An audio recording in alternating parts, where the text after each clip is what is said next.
Hey there, Dallas Fort Worth. If you have been eyeing a new home or thinking about selling, or maybe you're just a market curious person, you've probably noticed that interest rates have been a bit, well, all over the place. Today, we are looking at what those fluctuating rates mean for the Dallas market. There are two main questions my clients ask me pretty consistently, and we're going to cover them here. And number one, it's, are home prices falling in Dallas? And that's because people want to know if the value of their home has gone up or down. The number two question is it a good time to sell a house in Dallas? And that's because the underlying question here is, if I were to sell my home today, how long will it take? So let's start with rates. Lately, mortgage rates have been like the moodiest roller coaster in town. 1 minute they're up and the next they're down. And like a roller coaster, they can leave you feeling thrilled, terrified, or both. But why are rates behaving this way? It all starts with the Federal Reserve's campaign against inflation. Back in 22, inflation surged to over 8%. So the Fed kicked off a series of rapid rate hikes, going from practically 0 to above 5% by mid-23. Their goal? To slow down inflation. But with each change, mortgage rates have swung, sometimes sharply, which makes buying a home feel like playing musical chairs. And if you have seen any of my previous videos, and you should go check them out if you haven't, you will know that it is not just the Fed manning this wild ride. Global factors like the lasting impacts of COVID and geopolitical issues like wars or even the threat of war have added even more unpredictability.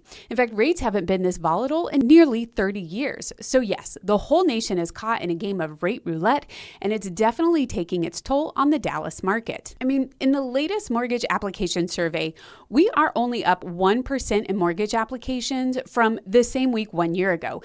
And at that time, rates were at 7.43%. And at the recording of this video, they're at 7.02%. So even with a 40 basis point drop, there's only a tiny bit of increased interest. And now it's looking unlikely that the Federal Reserve will drop the federal funds rate anymore this year. So they have one more meeting left this year. And so many people thought that we would see another 25 basis point drop in the federal funds rate at that meeting. Well, that all changed after Federal Reserve Chair Jerome Powell said on November 14th, quote, "The economy is not sending any signals that we need to be in a hurry to lower rates," end quote, which translates to the Fed is not in a hurry to lower rates.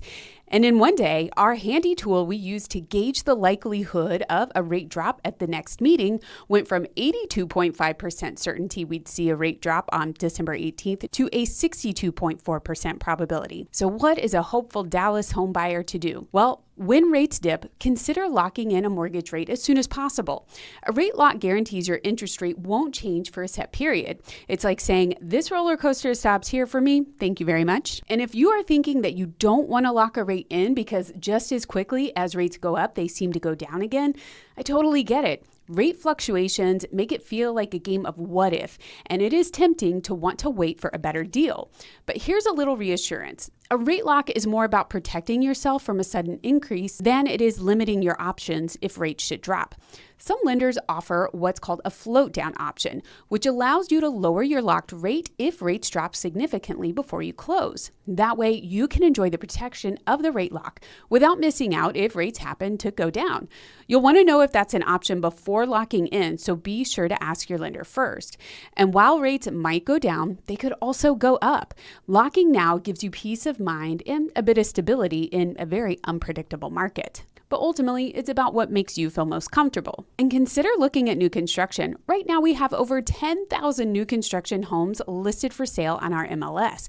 And builders typically have a lot more wiggle room when it comes to pricing and incentives, and countless builders are offering amazing interest rate incentives. I just had one builder offer one of my clients a temporary rate buy down starting at 2.875% for the first year. And for sellers, high rates mean fewer buyers can afford to compete, which can slow down the market. So how do you keep buyers interested? Well, know the competitive landscape of what homes are for sale that a buyer who's interested in a property like yours might also be considering, and price your home accordingly.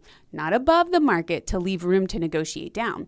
No, because that will actually turn your best buyers away. And here's why. Because that buyer, the one that's looking at homes right now, that is your ideal buyer.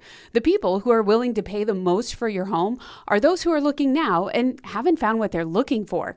They have seen what's available. They know the market. They know when something is worth jumping on, and they're just waiting for your home to get listed. But overprice your home, they'll know from the pictures and the details that the home is overpriced because they are essentially micro-market experts on homes like yours. Because there are so few buyers out there, that ideal buyer will wait for your price to drop for it to come more in line with the market. And if they do decide to come back and another home hasn't swept them off their feet, well, they'll come back with an even lower price than they would have offered had you priced it right in the beginning. Because a lot of times, your first price drop is pretty close to where that buyer would have landed with an initial offer. But now you have time on market going against you, and time on market is the enemy to your net. Keep in mind, too, that you as the seller are also very influential as to whether or not your home gets sold. You're responsible for the property condition. Now, of course, when you work with realtors like us, we're going to advise you on how to make your home pop and how to present it in the most optimal light for photos and videos and with staging help and all the works. But at the end of the day, it's your house and you get to decide. And be aware that the market will respond to your property condition and how it compares to the competition. And this is just being a savvy seller. Even when the market was going bananas, we left no stone unturned when it came to marketing and getting our listings looking as good as they could, because it only increased the attraction to those homes even more. Okay, so we can step off the rate roller coaster ride for a second and talk about home prices. Now, if you remember at the beginning of this video, I said I'd answer the question, are home prices falling in Dallas? And get to the heart of the question, has the value of your home gone up or down? When we look at the median sales price year over year, we see that the median sales price is up 1.2% for a median sales price on our MLS of $374,583. If you've been in your home for 5 years, the median price has gone up roughly 44%. In October of 2019, the median price was $260,000. However, if you bought your home in 2022, we are just now getting back in line with what that median sales price was, which was $375,000. Now, knowing all this, is it a good time to sell a house in Dallas? Well, that depends. We know what the market is doing right now. You know exactly what you can expect as far as the competition and recent sales. We have no idea what's going to happen next year. While last year at this time, experts were predicting that interest rates would get back into the 5s this year, and everyone thought 2024 was going to be a great sales environment, myself included. And that ended up being far from what happened for rates or sales. And right now, the median time on market before going under contract is 39 days. So half of the homes listed are going under contract in less than 6 weeks. Now, before you make up your mind, if you want a good look at what you could list your home for in today's market, let's talk. There are buyers out there. It is not a desolate land of tumbleweeds just flying by any home with a for sale sign out front. You can go to letstalk.thecrestedgegroup.com, and I'll also have that link with the description of this video, or you can find it pinned in the comments.